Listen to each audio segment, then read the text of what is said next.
వేదిక పైన ఉన్న పెద్దలు, శాసనసభ స్పీకర్ అయ్యన్న పాత్రులు గారికి, అలాగే డిప్యూటీ స్పీకర్ రఘురామకృష్ణరాజు గారికి, అలాగే పెద్దలు సహచర మంత్రివర్గ సభ్యులందరికీ ధన్యవాదాలు.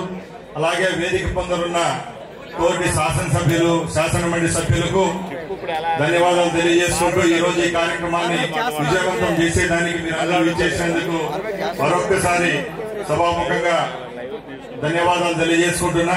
ముఖ్యంగా పాత్రికేయ సిబ్బందికి, అలాగే ఈ కార్యక్రమాన్ని ఇంత దిగ్విజయంగా పూర్తి చేసేదానికి సహకరించిన రాష్ట్ర క్రీడా శాఖ సిబ్బందికి, అలాగే మా స్పోర్ట్స్ చైర్మన్ రవినాయుడు గారికి కూడా ధన్యవాదాలు తెలియజేసుకుంటున్నాం.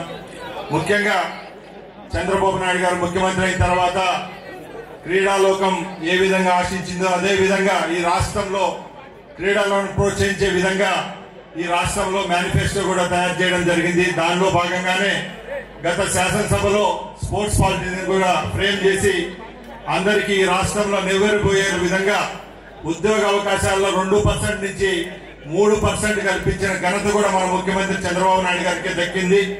వాళ్ళందరికీ స్పోర్ట్స్ పర్సనాలిటీస్ అందరికి ఎంకరేజ్మెంట్ ఉండే విధంగా ఈ రోజు మన నియోజకవర్గాల్లో మనం క్రీడాలోకంలో ఎవరైతే ఉన్నారో వాళ్ళందరినీ ఉత్తేజపరిచి ముందుకు వచ్చే విధంగా మన నియోజకవర్గాల్లో ఎమ్మెల్యేలుగా, ఎమ్మెల్సీలుగా ఉన్న మనం ఇలాంటి కార్యక్రమాలు ఇక్కడ చేపట్టడం, గత ప్రభుత్వాల్లో కూడా ఆనవాయితీగా ఉన్న ఈ కార్యక్రమాన్ని అయ్యన్న పాత్ర గారి నేతృత్వంలో మరొకసారి మన ప్రభుత్వం ఏర్పాటైన తర్వాత ఈ కార్యక్రమాన్ని ఈ రోజు ఇక్కడ జరుపుకోవడం కూడా ఒక శుభ సూచకంగా భావిస్తున్నాం.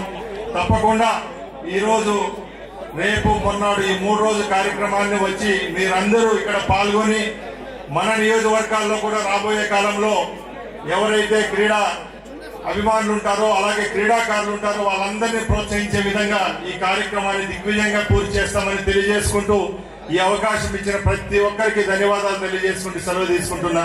జై హింద్.